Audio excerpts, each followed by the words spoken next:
6 years after the death of Osama bin Laden, Al-Qaeda is re-emerging, this time with the help of his son, Hamza. Yeah, he's 28 years old. The Daily Network is growing, and Hamza, who has been groomed for the role, is ready to take over the family business. Well, here with more is former FBI agent and the author of Anatomy of Terror, Ali Soufan. Thank you so much for being with us. All right, so you say that there are documents that were seized in bin Laden's compound.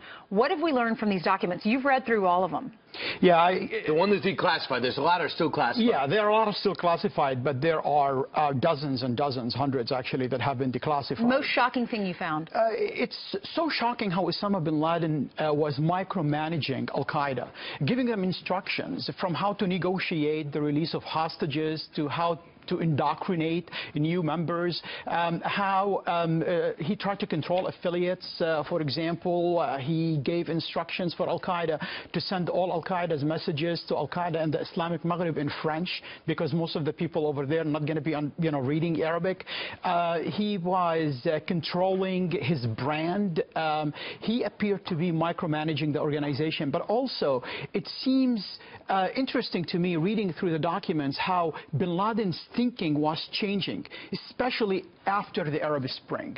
Immediately after the Arab Spring, bin Laden realized that this is a historic moment for him to rebuild the network of Al-Qaeda by taking advantage of all these vacuums that's happening in places like Libya, in places like Yemen, and have Al-Qaeda get involved with the geopolitical conflict that's happening over there in order to find more recruits, more funding, more money, and more members. Well, how do you know all this? Tell everyone who you are and how you got involved in the war on terror. You're Muslim, right? Yeah, I'm an FBI agent, and back in 1997, I wrote a memo to my leadership in the FBI that we have to pay attention to this guy, Osama bin Laden, who seems to be very dangerous.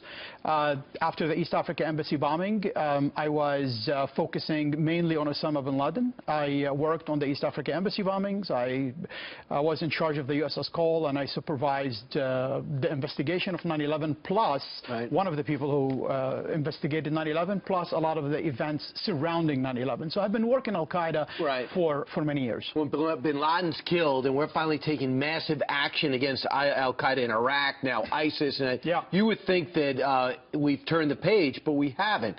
What's this guy Hamza capable of? Brian, we killed bin Laden, but his message lives.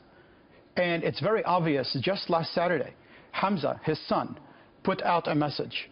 And in that message, we hear back the terminology that Osama bin Laden used a long time ago. That our war is against the Jews, the Crusaders, we have to liberate the lands of the two holy mosques in Saudi Arabia. These things we did not hear since bin Laden died. But what Hamza is trying to do, he's trying to use the current tactics used by a group like ISIS and mix it with the ideology and the narrative of Osama bin Laden. And that's what makes him dangerous, because as a bin Laden, as the son of Osama bin Laden, he has the capability to unify the global jihadi movement between ISIS and Al-Qaeda. Remember, ISIS was Al-Qaeda branch in Iraq.